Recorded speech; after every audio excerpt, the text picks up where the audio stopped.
কি এরকম হট এবং স্পাইসি রামেন দেখে জিভে জল আসছে?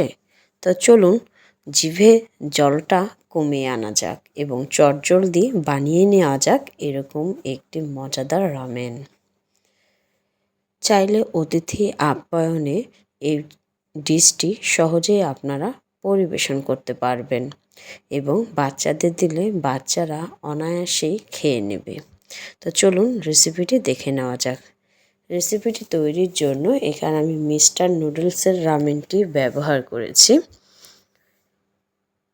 এই নুডলসটির ভেতর রয়েছে চিলি পেস্ট এবং চিজ পাউডার এবং সাথে রয়েছে একজন খাওয়ার মতন পরিমাণে নুডলস। এখন এখানে আমি চিকেনের একটি পিস নিয়েছি বোনলেস।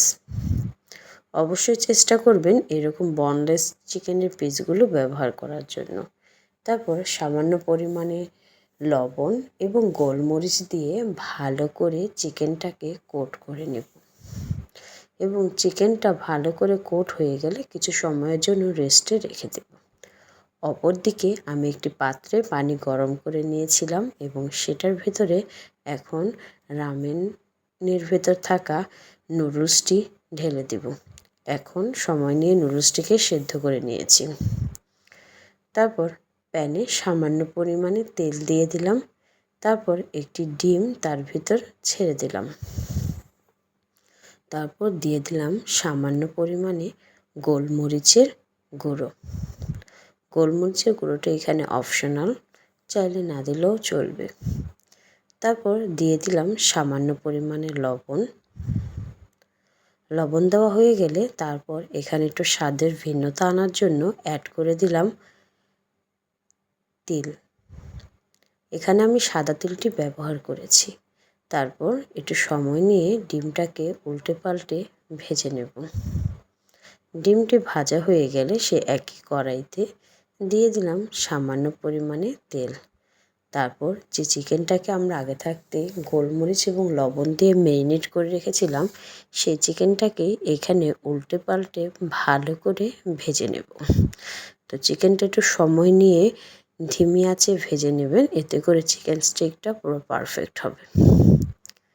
এখন আমি যে ডিমটি পোস্ট করে নিয়েছিলাম সেই ডিমটিকে একটি নাইফের সাহায্যে কেটে নিব। এখানে আপনারা চাইলে যে কোনো আকৃতিতে কেটে নিতে পারেন অথবা চাইলে আপনারা এটি না কাটলেও হবে।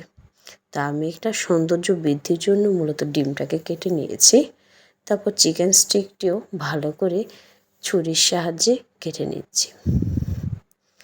এখন চিকেন স্টিকগুলো কাটা হয়ে গেছে দেখুন। এখন একটি বোলের ভিতরে আমি নুডলস ঢেলে নিয়েছি এবং নুডলস ঢালার সময় নুডলসের পানিগুলো ফেলে নিই। নুডলসের পানিগুলো মূলত এখানে স্যুপের কাজ করবে। তো আমি পর্যাপ্ত পরিমাণে নুডলসের ছেঁকে রাখা পানিগুলো এটার ভেতর দিয়ে দিলাম। এটা সম্পূর্ণই অপশনাল, আপনারা আপনাদের পছন্দ অনুযায়ী মূলত এই পানিটা অ্যাড করতে পারেন। তারপর আমি চিলি পেস্ট দিয়ে দিলাম। চিলি পেস্ট এখানে আমি সম্পূর্ণটি ব্যবহার করিনি, কারণ রেসিপিটি আসলে বাচ্চারা ট্রাই করবে, এই জন্য। আপনারা যদি ঝাল খেতে পছন্দ করেন তাহলে এই অবস্থায় অবশ্যই চিলি পেস্টগুলো সম্পূর্ণটা ব্যবহার করবেন। ভালো করে নেড়েচেড়ে মিশিয়ে নিলাম। তারপর দিয়ে দিলাম সে কুচি করে রাখা ডিমগুলো আমরা একটার উপর আরেকটা পরতে পরতে সাজিয়ে নেব। ডিমগুলো সাজানো হয়ে গেলে সে কেটে রাখা চিকেনগুলো এই রামেনের ভেতর দিয়ে দিব।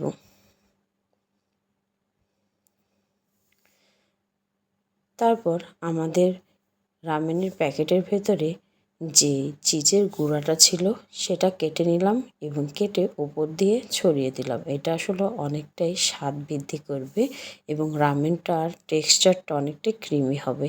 এবং শেষে ওপর দিয়ে কিছু সাদা তিল দিয়ে দিলাম। দেখুন কত সহজেই একটি মজাদার রামেন রেসিপি রেডি হয়ে গেল। ধন্যবাদ সবাইকে।